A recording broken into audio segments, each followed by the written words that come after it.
Hello, welcome back. Okay, let's get a little bit fancier here. I want to introduce the notion of R packages and how to install those, and then I also want to show you the one that everybody uses for working with graphics in R, and this is a package called Gplot 2. So So I'm going to go ahead and if you're in Windows with RStudio, I would recommend not keeping too many of these plots. They just kind of stack over each other over here, and I would just keep deleting those a lot, because if you get more than 10 or 12 of those open, sometimes RStudio will freeze up, and then when you're writing code, you're going, why isn't my code working, and what am I doing wrong? And then the email Dr. Babbitt, and Dr. Babbitt looks at your code and, well, it looks fine to me. I don't know why it's not running. And then an hour later, we figure out it's like something to do with RStudio. So one of the things that kind of works the bugs out, with especially with older Windows, is to just keep this plot sort of cache over here empty most of the time, even when you're developing things. If you're in Linux, I've never ever had any bugs. I think that RStudio was probably developed in the Linux environment and then later taken over to Windows. And this is one of the problems. One of the advantages of open source is that when you run software in Linux, and the Linux community is aware of that software and likes that software, they've really put all of their time into working out all of those bugs, and there's thousands of people working kind of behind the scenes and volunteering to fix things, so things get fixed. The problem with Microsoft is they may not even care about RStudio and the developers at RStudio and whether or not Windows works for them or not. And because they keep their code behind, essentially secret, there's only so much people at RStudio can do to get their software running in Windows, essentially. Of course, they're very much incentivized to run it in Windows, because that's where 95% of the world is. So that's the world we're in. But again, I would encourage you to explore Linux, because it will make, it might seem a little intimidating at first, but it just, once you get over that little bump, that little hurdle, and get used to seeing it, it just it makes your life so much easier, both as a data scientist or a scientist or a programmer.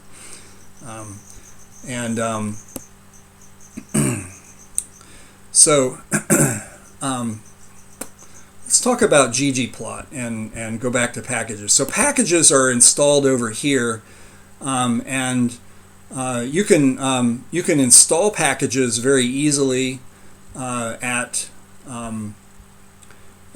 the terminal or on the command line of your console in RStudio down here.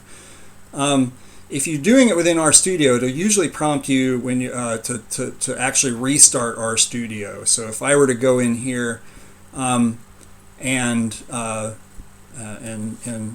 so the command to sort of install packages, if you're going to install a package, you only do that once. When you use the package after it's installed, you're going to call it using a function called library in your script. So, but let's first go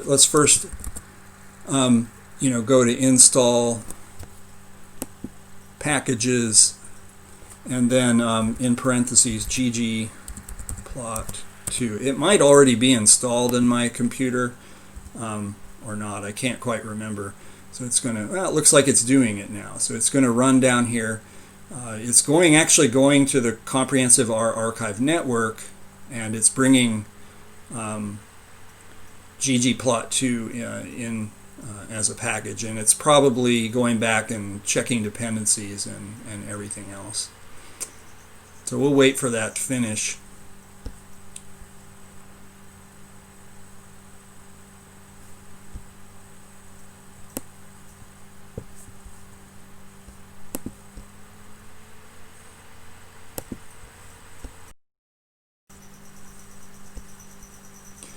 Okay, now that's installed, so let me show you how to go ahead and use that.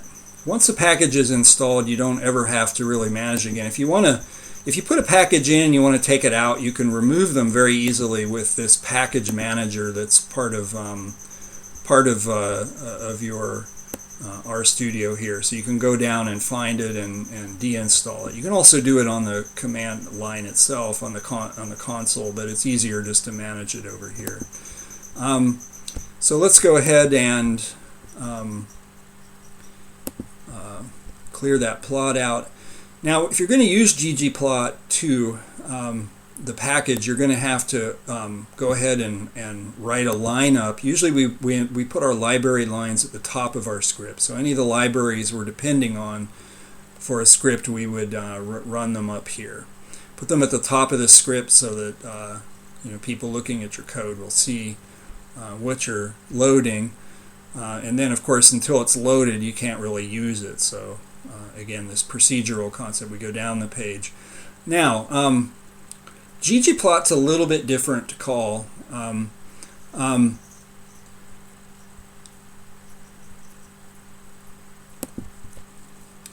philosophy behind ggplot is the opposite of the plotting. So instead of giving a base plot and then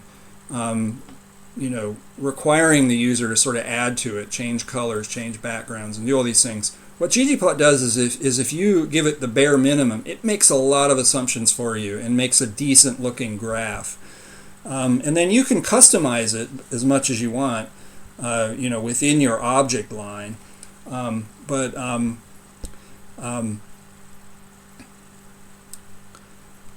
what I'm going to do here is I'm going to go ahead and I'll rename this my simple. I'm going to save that line. That's just my simpler plot. But I'm going to kind of rework my plot object here. So my plot is now going to be a ggplot item.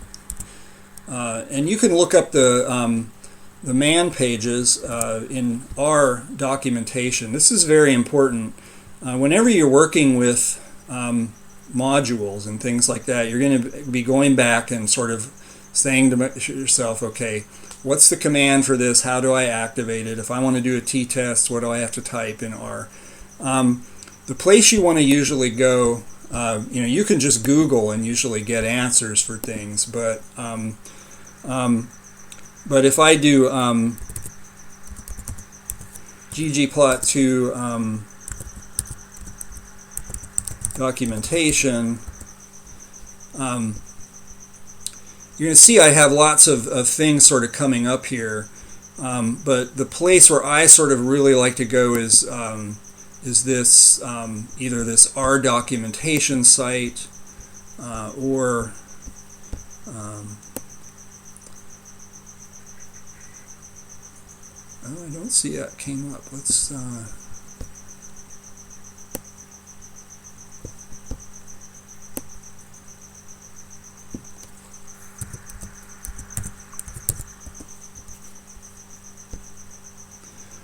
I can go to the function references.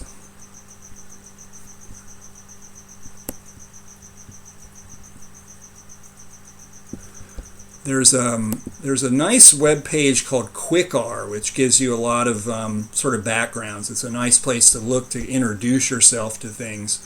If you're looking for very specific, if you're looking for more specific information on a particular function, maybe ggplot wasn't the one to pick here, but let's do another one. Let's do maybe my t-test R.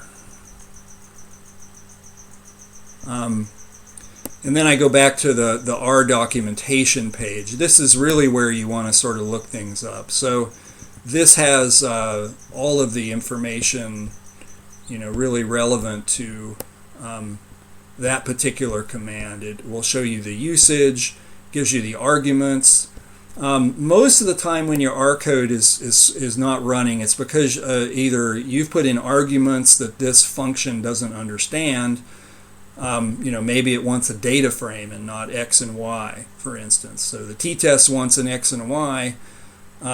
but a lot of other ones you might use a data frame or something like that. So it's important to know what the arguments are and the usage of them. T-test requires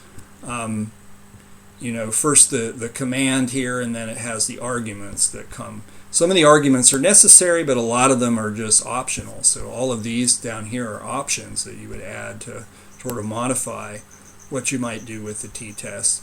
There's usually an example or usage down here, and sometimes community examples too that you can run or test yourself. So you want to go to the R documentation page all the time to check things. You want to check that first if you're having any issues. Again, I always tell students, like, don't internalize problems with computers. They drive us all crazy. They drive me crazy every day. It's really just figuring out how to tell it what you want it to do. And it takes time, so don't procrastinate. Don't be doing this, an hour before it's due. Give yourself the time to kind of work through it. So let's go back. We have a Gplot item here now. Gplot requires data frames. So let's talk about data frames. So I have a couple of vectors here for x's and y's, but I want those to be put in a data frame. So and I want to give that data frame an object name. I could call it my data. I think we'll in this case I'm just going to call it data.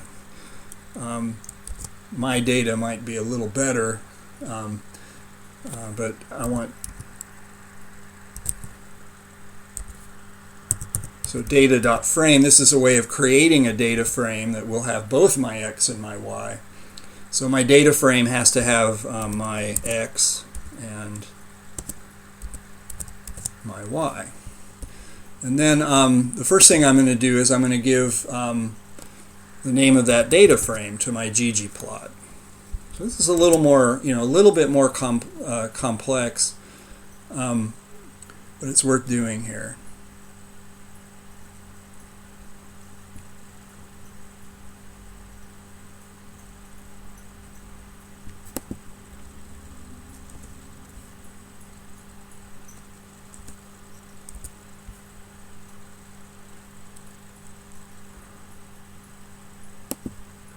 Now the next element in a ggplot command are my aesthetics. So there's usually, this is AES, and then I'm going to simply go here and tell it what my x is. So my x for my aesthetics is the object I called my x, and then y for this will be equal to my y.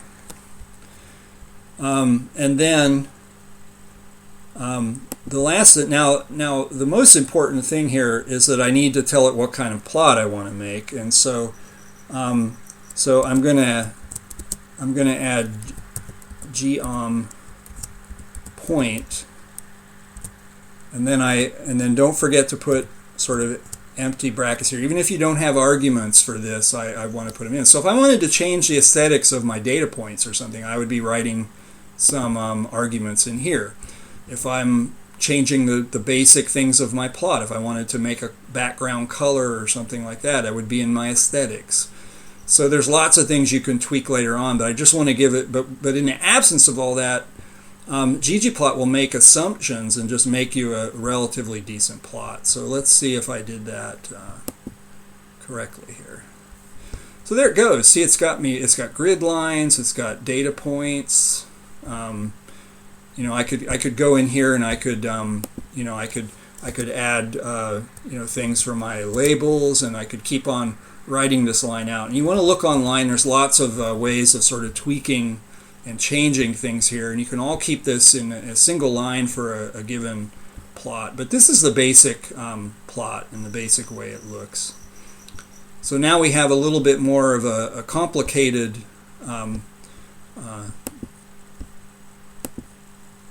plot. And now I want to show you one more thing, is that if I were to print out like both of these things, they're going to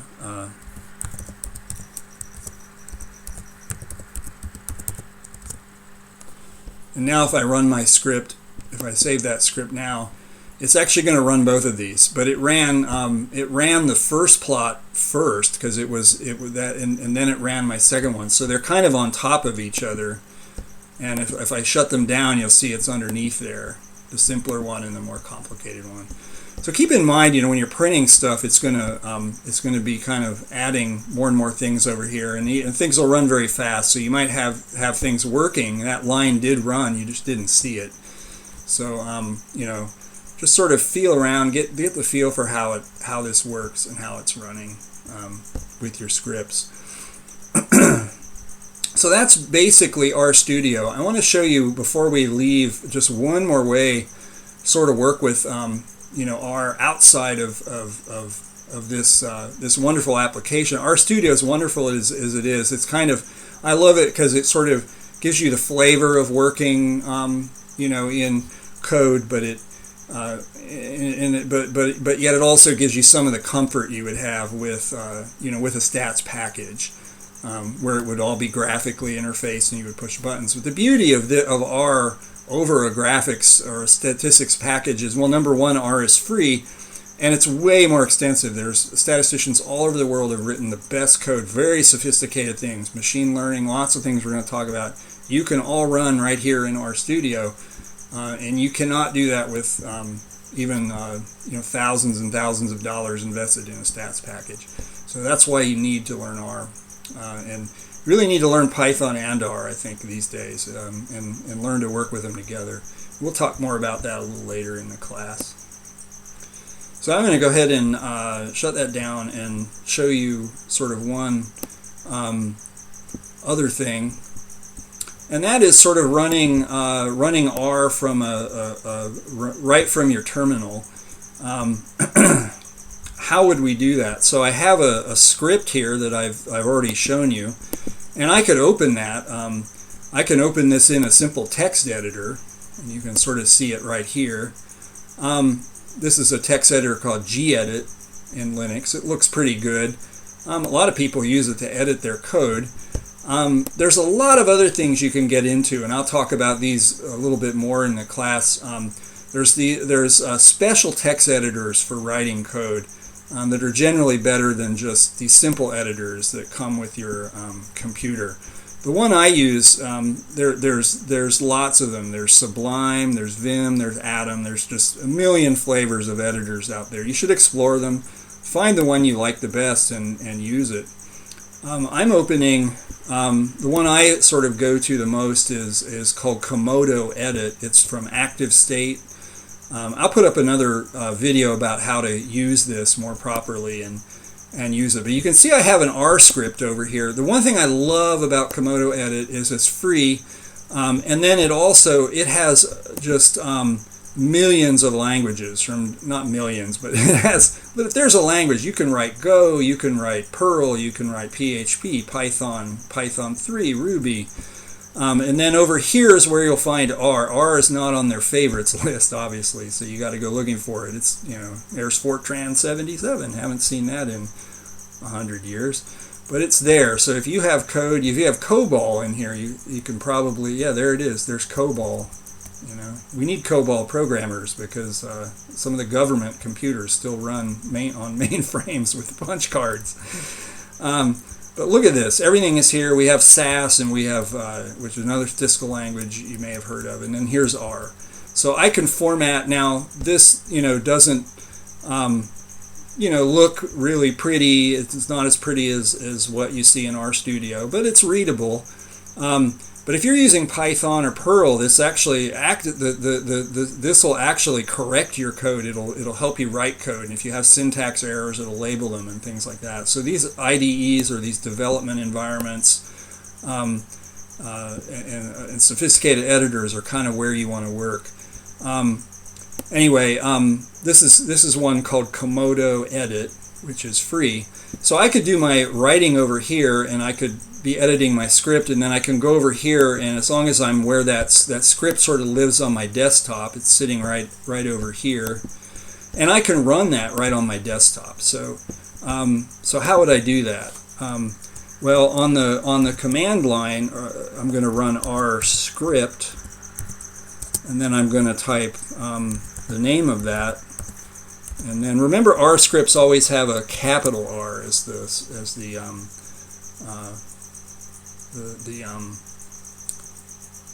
the file type. So if I run that, it should run. There it goes. So it ran. It actually printed those two things to my screen. Now it didn't print graphs to my terminal. Obviously, my terminal can't open up graphs. So where did the graphs go? It's kind of good to know. If you're running R as a backend or using it something, these graphs are appearing somewhere, and you can.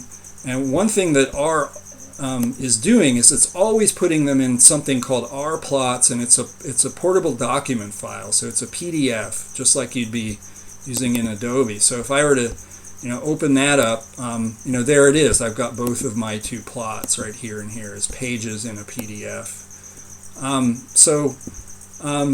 That's a way I can actually run this. I could run this, and we'll talk more about this. I could be running a Python script or a Perl script here, and I could be calling an R script from within that program, and I could be generating plots and then renaming them and shuffling them over to other folders or files. And I'm doing lots of really fancy things with this when I've broken away from RStudio. And this is one of the powerful things about R. Now, you don't need to do this for the class. You can do all of your homework and everything in RStudio, and that's just fine. This is a statistics class. I know a lot of you may have done a lot of programming, but I just want to show you this is a capability. This is why you should be excited to learn R, because the power of it is right here. You have the power of 100,000 trained statisticians at your fingertips, ready to analyze code, analyze data with just the typing of your fingers here. So, and it's the limit is really the imagination what you can do with this sort of thing. All of my coding projects use R as a back end. You'll see I've got very nice, in my droids project, we have very nice output graphs. Those are all Gplot. And all of that is basically, we're using mostly Python and Perl as the way that we're manipulating molecular objects and then doing statistical analyses on them. But in many places we're running R as a back end, and I've already talked about that. So that's it for today. This is sort of hopefully enough to get you all started, and look forward to helping you learn. This is really exciting stuff for me. I get very excited about not only statistics, but just the power of computing, the power of computers. Just these simple laptops, I mean, you've been born with them. I didn't see my first personal computer till I was in college. We had some simple computers, my friend's house in high school and things like that. But the power that you have and the ability to do science that everyone has at their fingertips is just amazing. But you got to get over these hurdles and sort of learn to use it and use that power. So that's what this course is designed for. I'll see you later. Have a good day.